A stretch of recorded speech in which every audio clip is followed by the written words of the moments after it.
Have you ever wondered what a day in the life of Nigerian first son, Seyi Tinubu, looks like? Well, in this video we bring all that behind-the-scenes story of 24 hours in the life of Seyi Tinubu, who is the son of Nigeria's president. In the bustling city of Abuja, where the heart of Nigerian politics beats, Seyi Tinubu, the first son of Nigeria, begins his day under the watchful eyes of a meticulous security detail. As dawn breaks, his routine kicks off with a blend of responsibility and privilege that comes with being the offspring of the nation's president, who is Nigerian #1 citizen. These days, he has to cope with the problem of catching a private jet between the Aso Rock Villa and the bustling commercial city of Lagos. He is either on his personal business trip, or running an errand for the Jagaban, his father. Don't forget that the Department of State Security takes so much logistics into consideration in keeping the president's son safe at all time. As a young man, sometimes there is difficulty with the Secret Service keeping up with his ever-changing schedules. Most days, vetting a friend who has access to him becomes stressful for the Secret Service agency. But it is a task that must be done. Imagine living your life knowing that you are always being followed. With all your privacy gone down the drains, with the cameras always on you, waiting for you to go out of character, at times it becomes so boring.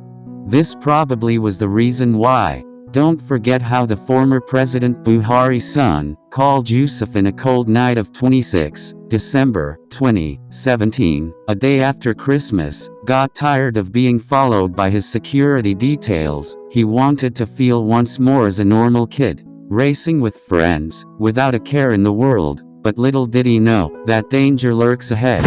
He jumped on his new power bike that cost over 55 million naira. Despite the harsh economic realities, Nigerians are still surprised how he could afford it.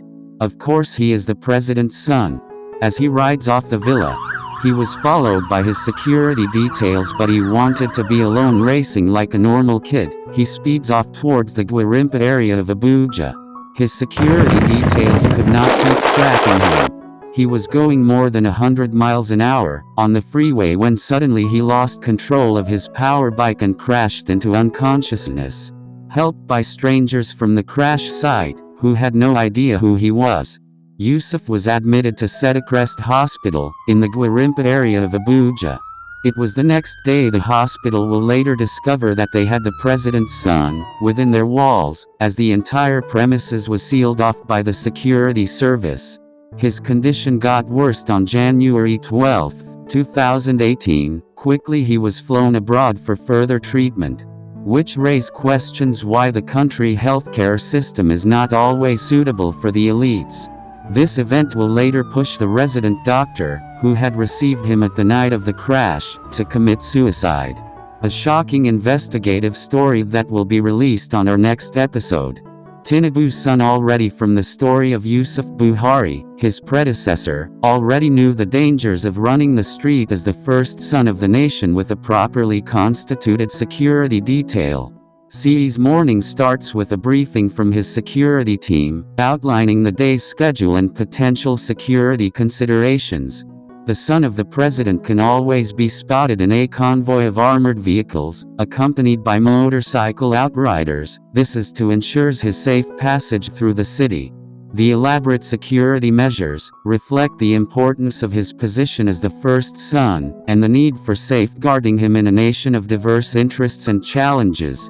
Of course, there have been backlashes from Nigerians on why the president's son should be given such security details.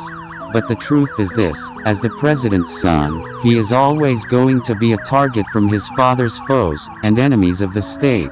Don't forget that he is the president's son and the heartbeat of the great Jagaban. As such, the Secret Service have one simple goal, and it's to keep him safe by any means.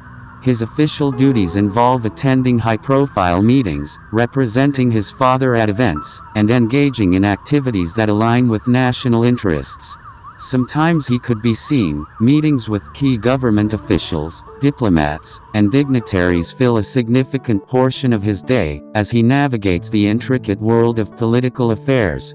In case you don't know, recently, he had a clash with his father when he was implored not to have access into the FEC council meeting. That is not acceptable, Tinubu said. But everyone knew his words in the viral clip was just for show, as his son had been seen countless times running important things in the presidential villa. Despite the weight of responsibilities, Seyi Tinubu also finds moments to relax and rejuvenate. In the privacy of his residence, a state-of-the-art facility equipped with the latest security features and luxury, he unwinds with a private gym session. This not only ensures physical well-being, but also provides a brief escape from the demanding nature of his public life. Seyi is an avid reader, often delving into books that ranged from political philosophy to contemporary fiction. His private study is a sanctuary where he immerses himself in the world of ideas, seeking intellectual stimulation amid the chaos of political obligations. Seyi is not your average Ajibo kid, as called in Nigeria. This is a dedicated young man who has worked his way and built himself despite the privileges. He is the CEO of Lotsad Promo Media, which is a digital outdoor advertising company in Lagos, is a leader in innovative marketing strategies. His works have had a tremendous impact on the concept of goods and services promotion, raking in millions of naira from adverts on a monthly basis. In case you don't know, the president's son is a trained lawyer, with a bachelor's degree in law, and a master's degree in corporate and commercial law, from the University of Buckingham.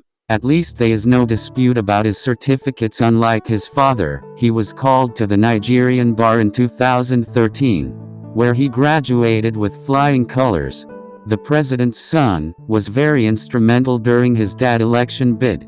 His ability to stay out of scandals so far has been top-notch, but recently, issues will arise when he made use of the presidential jet to watch a polo tournament. In case you don't know, he is a polo player, and also a grand patron on the STL Polo Club of Lagos, but little did he know that his love for the sport was about to cause a national uproar. Actually, he felt that his presence at tournament will actually increase the spotlight on the Kano Polo tournament. As such, in order to meet up with his ever-busy schedule of running his own business, keeping up with family life, and running errands for his father, he had to fly in with a private jet.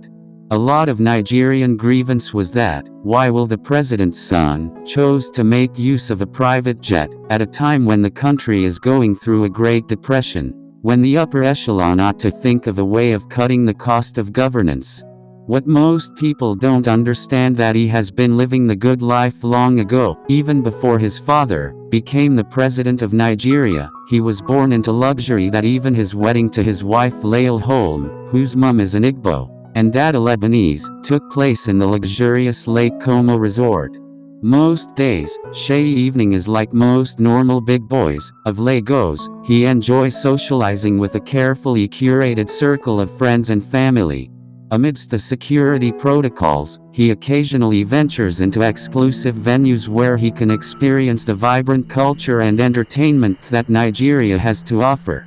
These moments are a rare glimpse into the more relaxed side of Seyi's life, showcasing his ability to balance the demands of being the first son with the need for personal downtime. The Secret Service, otherwise known as DSS, considers several key points when the president's son is visiting a city. Number 1, which is threat assessment. They tend to evaluate potential threats to Seyi's safety, including from terrorist organizations, domestic threats, or protests. Considering the growing dissatisfaction with his father's regime over the rising cost of living, they also carry out checks on the locations the president's son will visit, such as event venues, hotels, and transportation routes, while also preparing for crowd control, to ensure the safety of both the president and the public during public appearances. It should be noted that when it comes to crowd control, it is done in collaboration with other security agencies. The Department of State Security also carry out intelligence gathering, utilize intelligence agencies to gather information about potential threats, and stay informed about the local situation. This was done when he visited the city of Kano, in the heart of the north, which had been witnessing some security challenges posed by the Boko Haram sect. During his trips, all travel routes are planned and secured, considering traffic patterns, potential disruptions, and emergency evacuation plans. The DSS also make use of secure communications, which are encrypted and secure communication systems to prevent unauthorized access to sensitive information. Just like the #1 citizen of the most powerful black nation on earth, the Jagaban son also willed so much power and influence, and his capabilities shown might only be the tip of the iceberg. As the day concludes, Seyi returns to the cocoon of security that envelopes him, transitioning from public engagements to the privacy of his residence. Surrounded by the echoes of a day filled with political intricacies and personal pursuits, Seyi Tinubu rests, ready to embrace the challenges and opportunities that await the first son of Nigeria in the days to come. He is Tinubu's only surviving son, having lost his stepbrother, Olaji Tinubu, in 2017. Seyi is considered the heir to the Jagaban throne in Tinubu's dynasty. Thanks for watching this episode, on a day in the life of Nigeria's first son. Please, if you haven't subscribed to this amazing channel, hit the subscribe icon.